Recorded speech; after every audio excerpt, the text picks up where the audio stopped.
ग्राम पंचायत सिंघा कला सिंघा खुर्द गांव में पहुंचे केंद्रीय गृह राज्य मंत्री अजय मिश्र टेनी। गौशाला का किया शुभारंभ, किया लाखों के विकास कार्यों का लोकार्पण। दरअसल आपको बता दें, लखीमपुर खीरी जिले के निघासन ब्लॉक की ग्राम पंचायत सिंघा कला के गांव सिंघा खुर्द में आज केंद्रीय गृह राज्य मंत्री अजय मिश्र टेनी पहुंचे, जहां उन्होंने ग्राम पंचायत में बनी गौशाला का शुभारंभ कर लाखों के विकास कार्यों का भी लोकार्पण किया।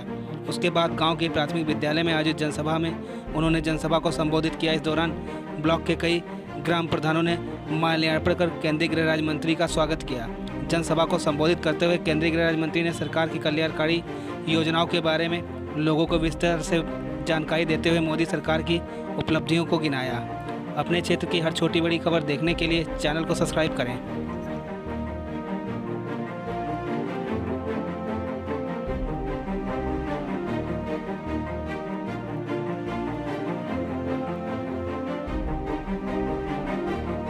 ग्राम प्रधान के प्रतिनिधि श्री श्याम मोहन दीक्षित जी, कार्यक्रम में उपस्थित भारतीय जनता पार्टी के मंडल अध्यक्ष श्री विजय सिंह जी, मेरे साथी भारतीय जनता पार्टी के पूर्व महामंत्री अरविंद सिंह संजय जी, जिला पंचायत सदस्य और भारतीय जनता पार्टी के पदाधिकारी श्री लक्ष्मी नारायण वर्मा जी, श्री संजय गिरी जी, कार्यक्रम में उपस्थित पूर्व मंडल अध्यक्ष श्री नागेंद्र सिंह सेंगर जी, प्रज्ञानंद श्रीवास्तव जी, विकास मिश्रा जी, बबलू गुप्ता जी, भारतीय जनता पार्टी के सभी सम्मानित पदाधिकारीगण और जिन सबके सहयोग से, जिनके उत्साह से आज हम इस कार्यक्रम को देख रहे हैं, ऐसे बहुत सारे गांवों के आए हुए हमारे सभी सम्मानित ग्राम प्रधानगण, बीडीसी, जिला पंचायत सदस्य, ग्राम प्रधान वास्तव में बहुत बड़ी संख्या में है। इतनी बड़ी संख्या में एक साथ ग्राम प्रधान के देखने को नहीं मिलते। बहुत अच्छा आप सब लोगों का सामंजस्य है और अगर हम चाहते हैं कि हमारे देश का विकास हो तो गांवों का विकास बहुत ही महत्वपूर्ण होता है। ऐसे में आप सब नौजवान ग्राम प्रधानों का आपस में जैसा सामंजस्य है, मैं ईश्वर से प्रार्थना करता हूं, आपको शुभकामनाएं देता हूं कि आप सब इसी तरह से काम करते रहें और अपने अपने गांवों को, अपने अपने क्षेत्र को विकसित करने का काम करें। आए हुए सभी सम्मानित ग्रामवासीगण, सम्मानित क्षेत्रवासी और पत्रकार मित्र, हमारे बीच में खंड विकास अधिकारी निघासन भी हैं, उनके साथ आए हुए उनके भी अधिकारी कर्मचारीगण, अन्य हमारे सभी सम्मानित अतिथिगण। अभी हम सब ने अरविंद सिंह संजय जी का और खंड विकास अधिकारी दोनों लोगों का उद्बोधन सुना। दोनों में अलग अलग दो बातें निकल करके आई। संजय जी ने जहां जनप्रतिनिधि की भूमिका और क्षेत्र के विकास और अपने जिले के विकास की चर्चा की, वहीं वीडियो साहब ने आपके गांव की योजनाओं के विषय में जहां बताया, वहीं गांव का वातावरण कैसा हो इसके विषय में चर्चा की। दोनों ही विषय किसी भी समाज के विकसित होने के लिए, किसी भी गांव, किसी भी जिले के विकसित होने के लिए बहुत आवश्यक है। हम सब जानते हैं आज भी बहुत सारा शहरीकरण हो गया है, लेकिन फिर भी इस देश के 70% से ज्यादा लोग अभी भी किसी न किसी रूप में गांवों से जुड़े हुए। इस दृष्टि से गांवों का विकास बहुत ही महत्वपूर्ण हो जाता है। पूर्व में स्वतंत्रता के आंदोलन के समय में और उसके बाद महात्मा गांधी, पंडित दीनदयाल उपाध्याय, सरदार वल्लभ भाई पटेल, सुभाष चंद्र बोस, ऐसे सब लोगों ने अलग अलग तरह से आजादी के बाद ये देश कैसे विकसित होगा, किस तरह से हम काम करेंगे, इसके लिए अलग अलग योजनाएं बनाई थी। लेकिन इस सब के केंद्र में गांव जरूर था। ये माना जाता था कि गांव के विकास से ही देश का विकास होगा। गांव के व्यक्ति की जरूरतें पूरी करने से देश के लोगों की जरूरतें पूरी होती और अपने आप में स्वावलंबी गांव, अपनी सारी जरूरतें हम गांव के अंदर ही पूरी कर सकते। ऐसी एक परिकल्पना ग्राम स्वराज के माध्यम से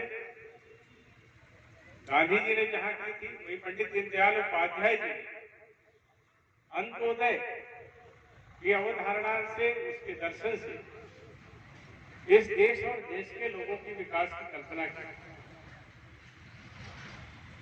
लेकिन मैं ये कहूंगा कि आजादी के बाद कुछ ऐसी सरकारें आई जिनकी वजह से न तो गांधी जी का सपना पूरा हुआ, न पंडित दीनदयाल उपाध्याय के दिखाए रास्ते पर यह देश चल सका।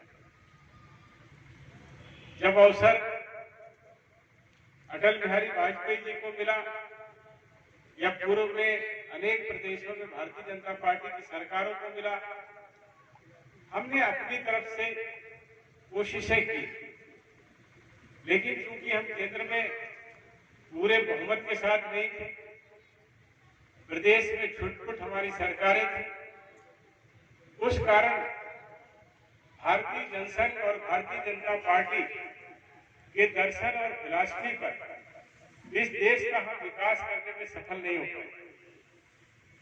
2014 में पहली बार इस देश के लोगों ने केंद्र में पूरे बहुमत की सरकार भारतीय जनता पार्टी के पक्ष में मतदान करके बनाई और तब हमको अवसर मिला और हमारे प्रधानमंत्री जी ने तुरंत ही कार्य रूप में बदले, इसकी तत्काल योजना बनी और उसी योजना का परिणाम कि उन्होंने अलग अलग तरह से हमारे जो पीछे छूट गए लोग, उनको हम समाज की मुख्यधारा में कैसे लाए। हमारे ऐसे जो गांव जिनमें आज भी उस समय 2014 में हम लोग चर्चा करते थे, अभी जैसे संजय जी ने कहा 2012 कहने 2014 तक हम लोग देखते थे कि गांव का प्रधान विकास के लिए या तो वीडियो साहब का चक्कर लगाता या ब्लॉक प्रमुख का चक्कर लगाता था या जिला पंचायत अध्यक्ष के पीछे पीछे घूमते थे और गांव प्रधान की कोई योजना अगर वो ले लेते थे तो ग्राम प्रधान बहुत कहते थे भैया बहुत आसान कर दिया था। लेकिन हमारे प्रधानमंत्री जी ने ये तय किया कि विकास की पहली और सबसे जरूरी इकाई गांव। हमने ये कहा कि हम गांव को सशक्त करेंगे, ग्राम प्रधानों के हाथ में अधिकार देंगे और उसका परिणाम ये हुआ कि आज अगर आप गांवों में जाते हैं तो आपको पक्के रास्ते मिलते हैं, पानी की टंकी से हर गांव में 2024 से हम नल से जल पहुंचाने वाले, हर गांव तक बिजली पहुंच गई है।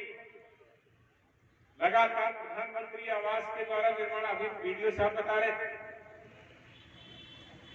109 आवास आपके यहाँ बनने 53 उन्होंने पूरे कर दिए। 109 का लक्ष्य है, वो भी बहुत जल्दी पूरा हो जाएगा। उसके साथ ही साथ उन्होंने मुझे भी बताया कि ये अच्छा मैदान है तो इसमें सर क्यों ना ऐसा किया जाए, ओपन जिम बना दिया जाए। तो ये भी आपके ग्राम प्रधान के नेतृत्व में बहुत जल्दी आपके गांव में एक ओपन जिम भी बनेगा,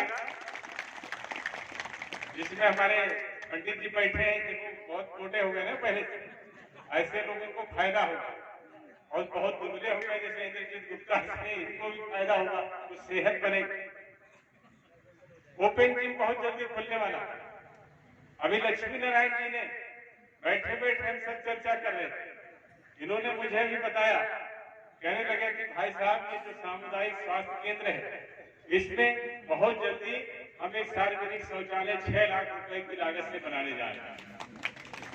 कूलर में लगने वाला, आपको गर्मी में ठंडा पानी कोई राह नहीं निकलना मिले, ऐसे पहले आप गांवों में कल्पना नहीं कर सकते थे कि ऐसी सुविधाएं मिले। अभी वीडियो साहब ने बताई कितनी सारी योजनाएं, नाला, ये सब चीजें शिलान्यास हुआ है या लोकार्पण। तो ये जो काम हो रहे हैं लगातार लोगों की जरूरतें पूरी हो रही हैं। ये पंडित दीनदयाल उपाध्याय जी का दिखाया हुआ वो दर्शन है, जिसके माध्यम से उन्होंने कल्पना की कि हमारे देश में रहने वाले सब लोगों को जो जीवन जीने की जरूरतें होती हैं वो पूरी। और प्रधानमंत्री श्री नरेंद्र मोदी जी ने जैसे ही सत्ता संभाली, उन्होंने इस पर बहुत मजबूती से काम किया। अभी संजय जी रास्ते में मुझे बता रहे थे कि अपने जिले में 4,99,000 परिवारों को उज्ज्वला गैस के फ्री कनेक्शन मिल चुके हैं। 4,99,000, 5 लाख और कुल परिवार 8 लाख,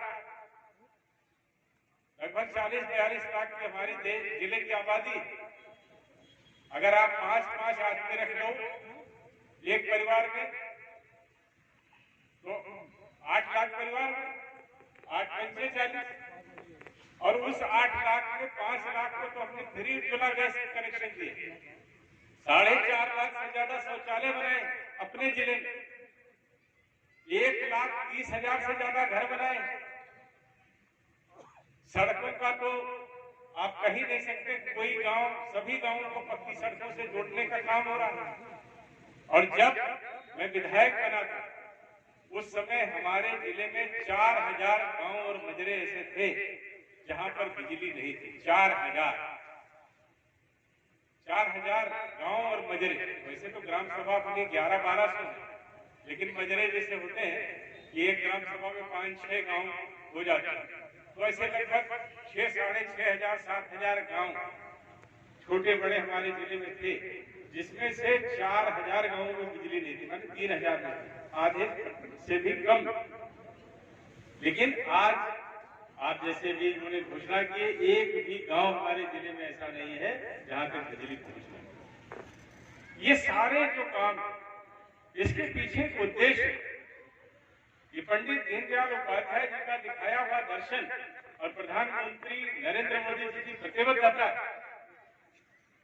जिसमें हमने तय किया कि एक आम व्यक्ति की जो जरूरतें हों, वे जरूरत क्या हो?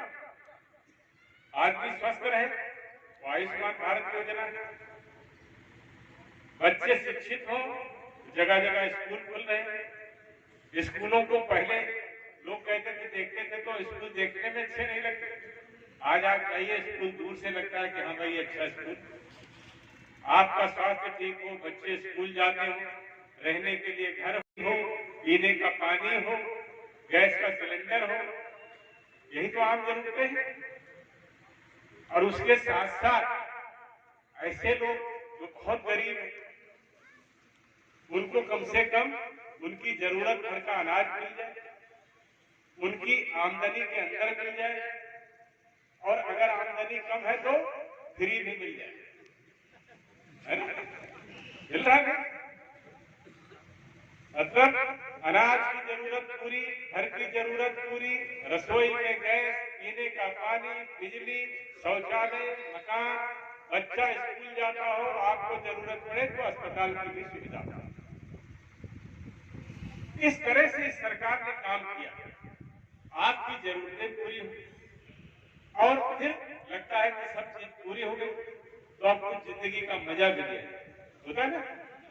जो कहते हैं जरूरत पूरी हो जाए और सुविधाएं बढ़ जाए। जरूरत पूरी हो जाती है तो आदमी सोचता है, पहले तो जरूरत होती कपड़े पूरे हो जाए, फिर होता है कि भाई कपड़े नहीं यार, इसमें सदरी होना चाहिए, कोट होना चाहिए, नीले रंग की है तो पीले रंग की हो, पीले रंग की हो तो लाल रंग की हो। ये होता है ना। जरूरत पूरी होने के बाद सुविधाएं भी, उसके लिए गांवों को सड़क से जोड़ा जाए, परिवहन के अच्छे साधन हो जाए, बढ़िया रेलगाड़ियां चलने लगे, ये सारी सुविधाएं भी निरंतर बढ़ाने की कोशिश है। अच्छी शिक्षा मिल जाए, उसके लिए विश्वविद्यालय हो जाए, डॉक्टर समय पर मिल जाए।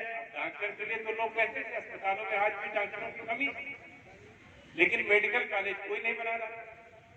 ये पहली सरकार जिसने ये तय किया हर 3 लोकसभा में एक मेडिकल कॉलेज, एक 3 लोकसभा का क्लस्टर है तो हम हर लोकसभा में मेडिकल कॉलेज बना रहे हैं। जब मेडिकल कॉलेज होगा तभी तो डॉक्टर नए बने। और ये सब काम पहले होना चाहिए था, लेकिन अब आज हो रहा है। लेकिन इसका परिणाम आने में कुछ तो समय लगेगा। तो वो सारी जरूरतें जो हमारे लोगों के लिए आवश्यक थी उन पर हम काम कर रहे हैं। और इसको केंद्र हमने बनाया है गाँव में, और गाँव को केंद्र बना करके ग्राम प्रधानों को एक ऐसे जनप्रतिनिधि के रूप में स्थापित करने का प्रयास हमारी सरकार का है, जो एक एक व्यक्ति के विषय में, उसके दुख दर्द, उसकी जरूरतों के विषय में पूरी तरह से समझता है, क्योंकि वो उसी गांव का रहने वाला है। उसको मालूम होता है कि गांव में किस चीज की जरूरत है। इस तरह से सरकार ने गांव को अधिकार संपन्न बनाने का काम किया है। अभी जैसे वीडियो साहब ने बताया कि मनरेगा सहित जो हमारे यहाँ पैसा खर्च हुआ है 70-80 लाख रुपया खर्च हो चुका है, लेकिन पैसे की कोई कमी नहीं। पहले की सरकारें रोती थी पैसा नहीं। हमारे यहाँ के प्रधानमंत्री कहीं बाहर जाते थे तो जैसे आजकल पाकिस्तान के प्रधानमंत्री रोते हैं उतना तो नहीं, लेकिन उससे थोड़ा कम है। वो भी जाकर के रोते थे कि हमारे देश में कुछ नहीं, हमारा देश गरीब लोगों का देश। लेकिन हमारे प्रधानमंत्री जी जाते हैं और हम लोगों से निजी बातचीत में कहते हैं कि पूरे पहले के लोगों ने इस देश की ताकत को समझा ही नहीं। ये देश तो एक बहुत ताकतवर देश है, ये मजबूत देश है। हमारे यहाँ के तो एक एक मंदिर में 2.5 लाख करोड़ रुपया, तिरुपति बालाजी मंदिर का अभी हमने अखबार में देखा था, उनकी पूंजी 2.5 लाख करोड़। जैसी कम से कम दुनिया में 100 छोटे देश ऐसे हैं जिनकी कुल जीडीपी 2.5 लाख करोड़ नहीं, उतना तो हमारे एक मंदिर में रखा है। इतना ताकतवर देश, लेकिन उसको एक कमजोर देश के रूप में स्थापित करता है। परिणाम क्या होता था कि बहुत सारे हमारे देश के नेता जाते थे, प्रधानमंत्री जाते थे, तो दूसरे देश में जाते थे तो हवाई अड्डे पर उनकी तलाशी ले ली जाती थी ना। सुने होंगे कई बार प्रधानमंत्री, मंत्री, ऐसे कई बड़े नेता जो पूर्व प्रधानमंत्री, उनकी तलाशी हो गई। आज किसी की हैसियत है? नरेंद्र मोदी जी जिस देश में जाते हैं उस देश का प्रधानमंत्री, राष्ट्रपति हवाई अड्डे पर ही अगवानी करने के लिए लेता है। ये ताकत इसलिए बनी है कि हमने सही रास्ते पर चला। अभी आप सबने देखा होगा पूरी दुनिया में जिस तरह से भारत का सम्मान बढ़ रहा है, पूरी दुनिया भारत की तरफ देख रही है, ये देश आगे बढ़े, क्योंकि उनको विश्वास है कि इस देश से किसी का नुकसान नहीं। ये देश आगे बढ़ेगा तो दुनिया आगे बढ़ेगी, दुनिया के लोग सुखी होंगे। यही सोच करके लोग भारत के प्रति एक सम्मान का भाव रखते हैं। अभी आपने देखा होगा बहुत सारे देशों को हमने कोविड के दौरान भी वैक्सीन दी, हमने ऐसे बहुत सारे देशों को दवाएं दी, खाना दिया। श्रीलंका में भी स्थिति आई, अफगानिस्तान में स्थिति बिगड़ी। भले उनसे हमारे अच्छे संबंध ना हो, हमारे विचार में न खाते, लेकिन जहां जिसको जरूरत हुई वहां इस देश के प्रधानमंत्री ने इस देश की सेवाओं को पहुंचाने का काम किया। उसी का परिणाम अभी आप लड़ाई चल रही है रूस और यूक्रेन के बीच। रोज आप समाचार देखते होंगे टेलीविजन पर कि वहां बम, वहां मिसाइल। वहां भी लगभग 20,000 बच्चे हमारे देश के फंसे हुए थे जो वहां पढ़ने गए। चारों तरफ गोलियां चल रही, निकलना मुश्किल था। हमारे प्रधानमंत्री जी ने दोनों देशों से बात की और उसका परिणाम ये हुआ कि दोनों देशों ने कहा कि आपके बच्चे सुरक्षित निकल जाए, हमको उस पर कोई इतराज नहीं है। उनसे कह दीजिए जो भी तिरंगा लेके निकलेगा उस पर न तो रूस हमला करेगा और न यूक्रेन हमला करेगा, केवल तिरंगा लेकर के निकलेगा। ये वो ताकत थी हिंदुस्तान की जो नरेंद्र मोदी जी के नेतृत्व में आज पूरी दुनिया में दिखाई दे रही है। उस समय बहुत सारे हमारे पड़ोसी देश पाकिस्तान और बांग्लादेश के बच्चे भी बेचारे कहे कि हमारे देश का झंडा लेकर तो जाएंगे, तो मुश्किल है पार हो पाना, भैया हमको भी तिरंगा पकड़ा दो, वो भी तिरंगा लेके पार। ये तिरंगे की ताकत है, हिंदुस्तान की ताकत। वो देश जो 2014 से पहले जिसको लोग कहते थे कमजोर देश है, आज ये ताकतवर देश के रूप में पहचान है। हमारे देश ने अपनी संस्कृति को बहुत स्पष्ट रूप से पूरी दुनिया के सामने रखा है।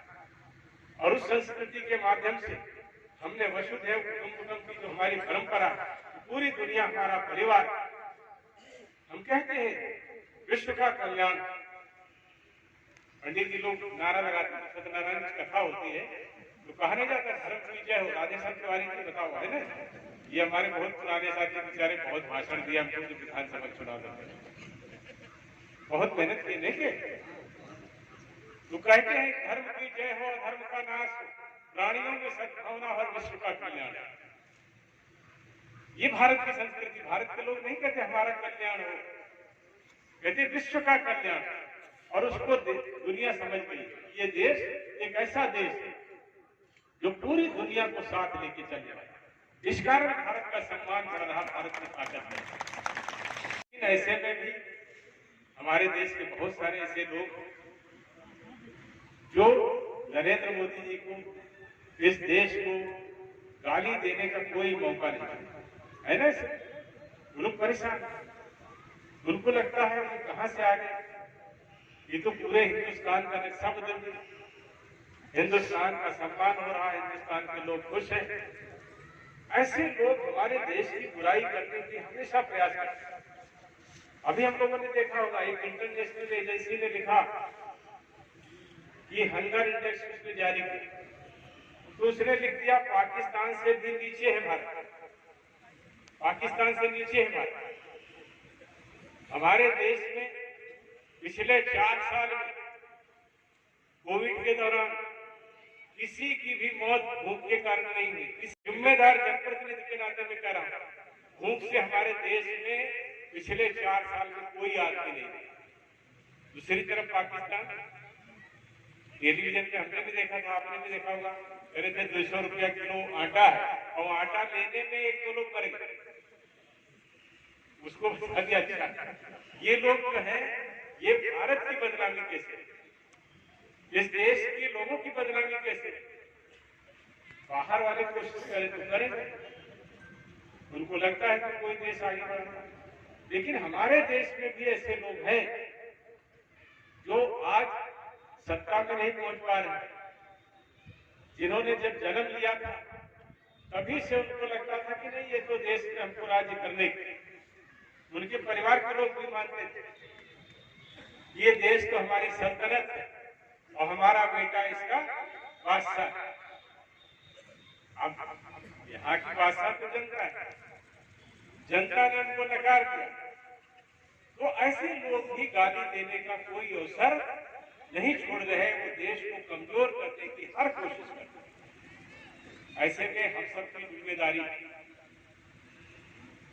गांव के अंदर विकास हो, लोगों का विकास हो, हमारा समाज, देश, जिला अच्छा बने, देश का सम्मान पूरी दुनिया में हो और हम सब एक दूसरे के काम आए। एक ऐसा वातावरण बने पूरी दुनिया में भारत माता की जय है। इस दृष्टि से हम सबको काम करने की जरूरत है। अवरोध आएंगे, ये सारे जो अवरोध आ रहे हैं ये अवरोध ही है, स्पीड ब्रेकर है, या आप अच्छी स्पीड से जा रहे हैं तो रोकने की कोशिश करते है ना। वो वाला अगर हम कहेंगे तो पत्रकार लोग होंगे तो वो छाप देते हैं कि जैसे जब गाड़ी से जा रहे हो, नहीं होता कि कोई वो आ जाते हैं तो कहते हैं कि भाई हम अरे अब अपना काम रोक करके अगर रास्ते पे रुक जाएंगे तो रफ्तार रुकेगी। उसका एक दूसरा उदाहरण अभी हमने देखा, उसका दूसरा उदाहरण इसलिए वो हमने कहना छोड़ दिया, नहीं तो वो टीवी वाले बहुत दिखाते हैं, तो हमने वो कहना छोड़ दिया। अब मैं एक दूसरा उदाहरण जो मैंने देखा है, वो कहते हैं कि बाज जब उड़ता है तो कभी कभी कौवा उसकी पीठ पर बैठ जाता है। बाज जब उड़ता है तो कभी कभी कौवा उसकी पीठ पर बैठ जाता है। तो बाज कौवे को गिराता नहीं, लेकिन वो इतने ऊंचे उड़ जाता है कि जब वो उतने ऊंचे जाने लगता है तो कौवे की हालत वैसे खराब हो जाती है, वो पहले से पीठ से उतर जाता है। अपनी उड़ान इतनी ऊंची करिए, इसीलिए प्रधानमंत्री ने कहा सबका साथ सबका प्रयास। इन सारी बातों को समझिए जो हमारे देश के खिलाफ है, देश की रफ्तार जो विकास की उसके खिलाफ है, उस सब को रोकने के साथ साथ हम पूरे समर्पण भाव से अपने राष्ट्र के निर्माण में योगदान करें और इतनी ऊंचाई तक ले जाएं कि ये कौवे जो हमको रोकने की कोशिश कर रहे हैं ये पहले ही पीठ से उतर जाएं और पूरी दुनिया में भारत माता की जय हो। इसको लेकर के चलिए। बहुत बहुत धन्यवाद।